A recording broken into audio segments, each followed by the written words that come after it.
بسم اللہ الرحمن الرحیم۔ السلام علیکم ورحمۃ اللہ وبرکاتہ۔ زبیر خان آپ کو اپنے channel voice of truth VOT میں خوش آمدید کہتا ہے۔ آج 23 دسمبر ہے اور جمعۃ المبارک کا روز ہے۔ آج کے پروگرام میں دو چیزیں ڈسکس کرنی ہیں۔ کچھ مختصراً جو یوکرائن کے صدر ہیں، جو انہوں نے دورہ کیا اور اس کا کیا نتیجہ نکلنے کی امید ہے، جو وہ امریکہ گئے تھے، اور اسی طرح ایک افسوسناک واقعہ جو آج پیرس میں ہے اس کے بارے میں کچھ بات کی جائے گی۔ تو یہ جو یوکرائن کے صدر بدھ کے روز انتہائی خفیہ دورہ پر امریکہ گئے تھے، اس کی تفصیل پچھلے پروگرام میں آپ کو بتا دی گئی تھی کہ کیسے گئے تھے اور وہاں پہ انہوں نے کن کن سے ملاقات کی۔ تو غیر مصدقہ اطلاعات کے مطابق وہ واپس آ چکے ہیں، کیونکہ جمعرات کی رات کو انہوں نے اپنے جو ٹیلی گرام اکاؤنٹ ہے اس میں ایک ویڈیو میسیج دیا تھا کہ میں کامیاب دورے کے بعد واپس اپنے ملک آ رہا ہوں، لیکن یہ کنفرمیشن ابھی تک میڈیا میں کہیں بھی نہیں ملی کہ کیا وہ خیر خیریت سے اپنے ملک یوکرائن پہنچ چکے ہیں یا ابھی تک پولینڈ میں ہیں یا کدھر ہیں، یہ پتہ نہیں، لیکن جو انہوں نے میسیج دیا تھا اس کے مطابق وہ خیر خیریت سے واپس آ گئے ہیں۔ اب اس دورہ کے بعد جو امریکن نیشنل سیکیورٹی کے ایک جان کربی صاحب ہیں، ان کے مطابق جو یوکرائنی صدر کا دورہ ہوا ہے اور اس کے نتیجہ میں اس ملک کو جو فوجی امداد دی جائے گی، وہ آئندہ یوکرائن افواج کو روسی جو اہداف ہیں ان پر مؤثر رنگ میں حملہ کرنے میں بہت بڑی مدد دے گی۔ اور اسی طرح جو یوکرائن کے صدر نے بیان دیا ہے، کچھ حصہ اس نے کانگریس میں بتایا اور کچھ پریس رپورٹرز کو، انہوں نے یہ کہا ہے کہ جتنے بڑے پیمانے پر اس دفعہ ان کے دورے کے نتیجے میں ان کو امداد کی یقین دہانی دلائی گئی ہے، اور اگر یہ ساری امداد بحفاظت یوکرائن پہنچ جاتی ہے تو وہ کہتے ہیں کہ پھر اگلا سال جو ہے یہ ہماری جنگ کا فیصلہ کن سال ہوگا۔ اور وہ کہتے ہیں کہ جتنی بڑی تعداد ہے، ہم جو ہماری افواج ہیں، چونکہ ان کو مطلوبہ اسلحہ مل جائے گا تو وہ بڑی مؤثر طریقے سے پھر اپنی آئندہ جنگ لڑیں گے اگلے سال۔ اب ایک روس کے فوجی ماہر ہیں نیکٹا چوف، ان کے مطابق جو تفصیلات دی ہے انہوں نے کہ 125 mm یہ ایک ٹینک کا کیلیبر ہوتا ہے، اس کے 1,00,000 گولے جو ہیں وہ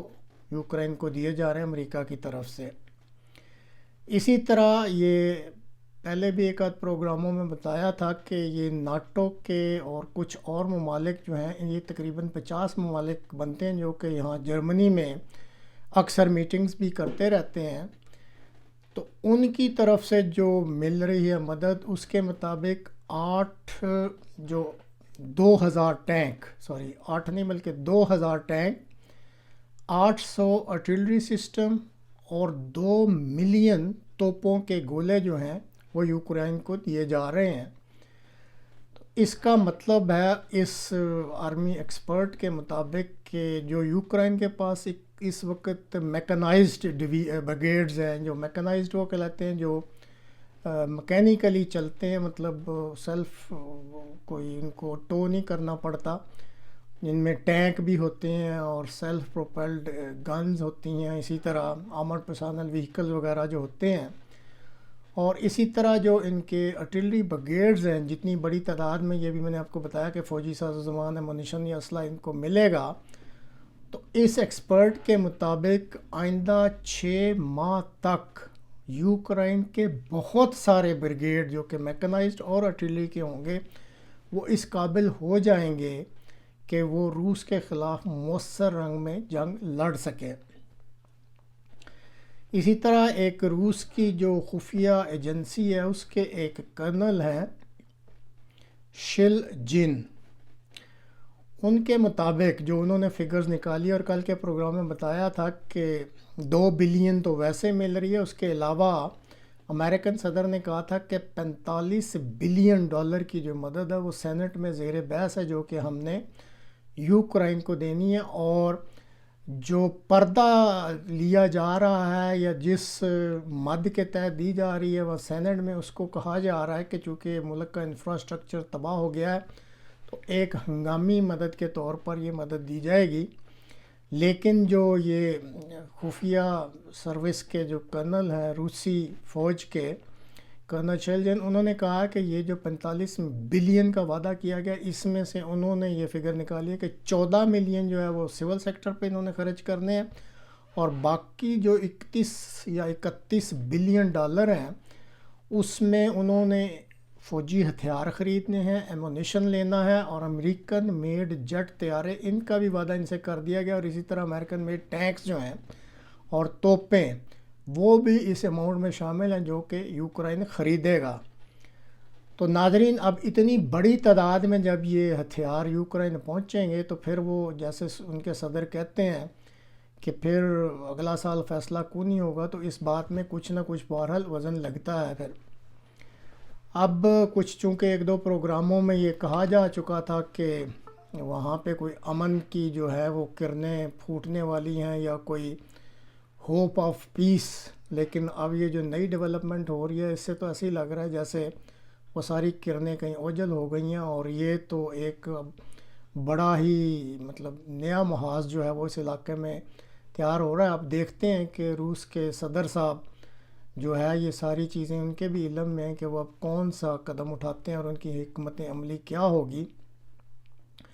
کہ معاملہ بہرحال یہ آگے چلتا لگتا ہے. اس کے علاوہ جو روس کے لیے بری خبر ہے وہ یہ ہے کہ 6 فروری سے یورپ جو ہے وہ رشین پیٹرولیم پروڈکٹس، جس میں یہ ڈیزل پیٹرول وغیرہ شامل ہے، اس سے پر مکمل پابندی لگ رہی ہے. اور اسی طرح جو 6 مئی یا غالباً اپریل سے جو امریکہ ہے وہ روسی پیٹرولیم پروڈکٹس کی پرائس کیپنگ کر رہا ہے. اب روس جو ہے وہ دنیا میں پیٹرولیم پروڈکٹس پیدا کرنے والا بہت ہی بڑا ملک ہے،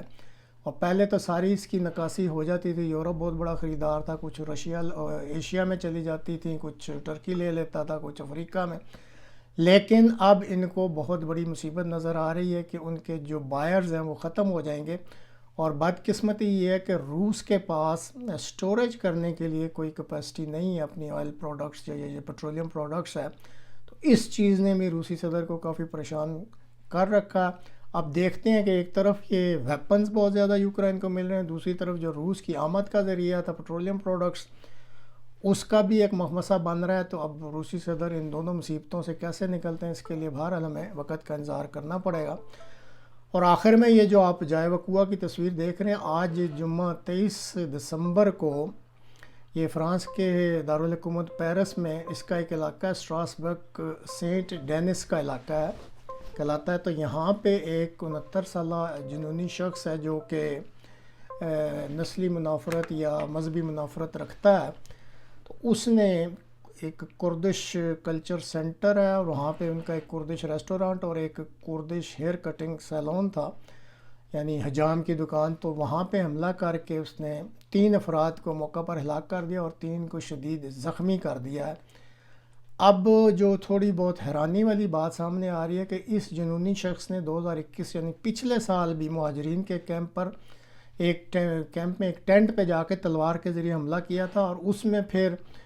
ثابت ہو جانے پر اس کو جیل بھجوا دیا گیا تھا اور یہ جیل میں سزا کاٹ رہا تھا. تو اب فرانس میں بھی اس بات پہ حیرت کا اظہار کیا جا رہا ہے کہ ایسا جنونی شخص تھا تو اس کو رہا کیوں کیا گیا. وہ چند دن پہلے ہی رہا ہوا تھا اور اس نے آتے ہی یہ کام کر دکھایا. اور اب چونکہ فرانس بہرحال مغربی یورپ کا ایک انتہائی اہم ملک ہے، تو اس نئے حملے کی وجہ سے جو کہ بہرحال نسلی اور مذہبی منافرت کی وجہ سے ہوا ہے، پورے مغربی یورپ میں خوف کی ایک اور سراسیمگی کی ایک نئی لہر دوڑ گئی ہے، اور یہاں پہ خوف اور خطرے کی نئی گھنٹیاں بجنی شروع ہو گئی ہیں.